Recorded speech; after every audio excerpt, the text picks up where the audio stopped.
वशांसि जीर्णानि यथा विहाय नवानि गृहाति नरोपराणि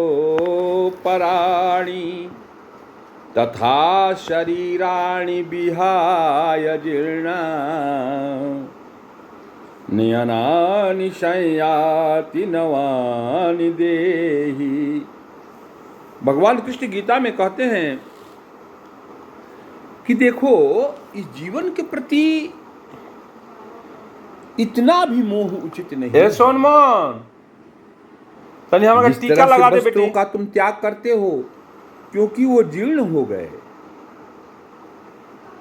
और पुनीत वस्त्रों को धारण करते हो, नहीं, जो वस्त्रों को पहले धारण नहीं करते आता हो, है, सबको लगता है। तो आत्मा का जो शरीर है, ये जो शिशि में नहीं शरीर था, है आत्मा के लिए वस्त्र है। अच्छी में वो नए केसर का नहीं, वस्त्रों पीला के वाला। लिए इस शरीर का त्याग करती है। जिस प्रकार मनुष्य अपने पुराने वस्त्रों का त्याग कर नए वस्त्र धारण करता है, उसी प्रकार आत्मा पुराने तथा व्यर्थ के शरीरों को त्याग कर नवीन भौतिक शरीर धारण करता है। वशांसि जीर्णानि यथा विहाय नवानि गृहाति नरोपराणि तथा शरीराणि विहाय जीर्णा नयनानि संयाति नवाति देहि।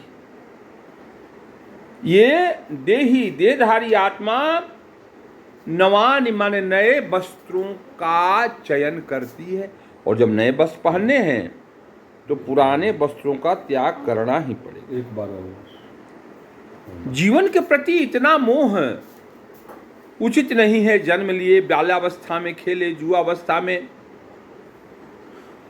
धनोपार्जन किए, शादी ब्याह किए, बाल बच्चे हुए, अब बुढ़ापा का अवस्था हुआ, अब आपको ये संसार का त्याग करके जीवन के प्रति नई सोच पैदा करनी है।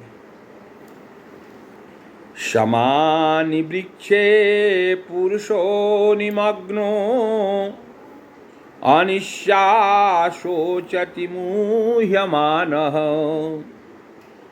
जुष्टं यदा पश्यात्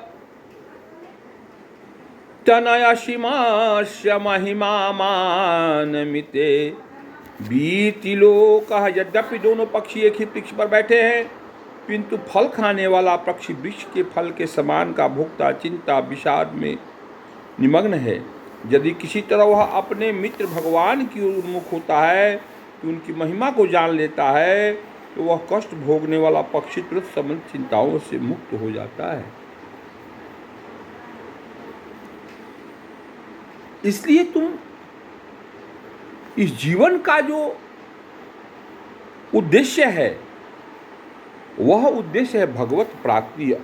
अब अर्जुन ने अपने मुख और अपने शाश्वत मित्र कृष्ण की ओर फेरा है, उन्हें भगवत गीता समझ रहा है। इस प्रकार वह कृष्ण से श्रवण करके भगवान की परम महिमा को समझकर शोक से मुक्त होना चाहिए। तो जब शरीरधारी आत्मा बनती है तो गीता में कृष्ण कहते हैं कि उसे भगवत मुखी होना चाहिए। He should understand the facts of life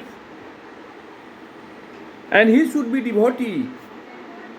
He should surrender to Krishna. कामादि विषयों में इतना आसक्त होना भी उचित नहीं है। अरे आसक्त तो इंसान होता ही है, होना भी चाहिए। और जब तुम मर जाते हो तो तुम किस चीज की चिंता करते हो? नैनं छिद्यन्ति शास्त्राणि नैनं दहति पावकः। आग में जलाया नहीं जा सकता और शस्त्र से काटा नहीं जा सकता। न चेन क्लेद्यन्त्यापो न शोषति मारुतः। न जली से भिजा सकता है और न हवा इसे सुखा सकती है। अर्जुन, इस नित्य आत्मा को पहचानो। ये नित्य आत्मा ही तुम हो। तुम्हारे और हमारे कई जन्म हुए हैं। उन जन्मों को अगर देखो तो तुम्हें लगेगा कि ये जन्म भी यूं ही बीत जाएगा। इसलिए जो करणीय कर्म हैं, जो करने योग्य कर्म हैं, उन कर्मों में तुम अपने आप को लगाओ। जीवात्मा प्राकृत शरीर रूपी वृक्ष पर अत्यधिक संघर्षशील है, किंतु जो ही वह दूसरे पक्षी को परम गुरु के रूप में स्वीकार करता है, जिस प्रकार अर्जुन कृष्ण का उपदेश ग्रहण करने के लिए स्वेच्छा से उनके सामने आता है, तो ही परतंत्र पंछी तुरंत सारे शोकों से विमुक्त हो जाता है। क्यों? कि भगवान कृष्ण ही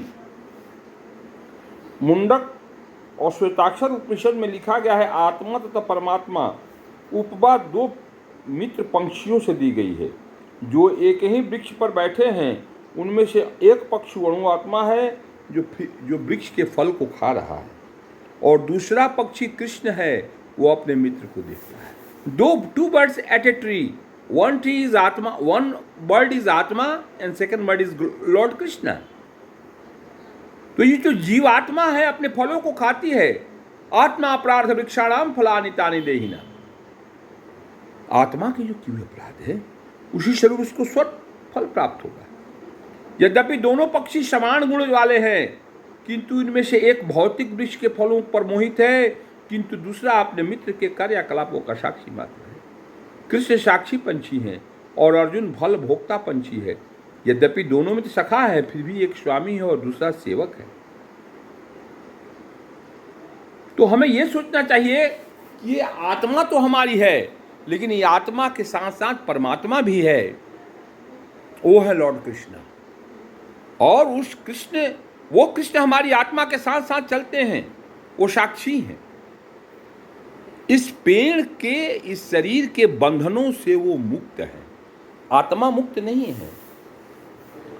ये शरीर जो भी कर्म करता है उसके अनुसार उस आत्मा को वो शरीर प्राप्त होता है।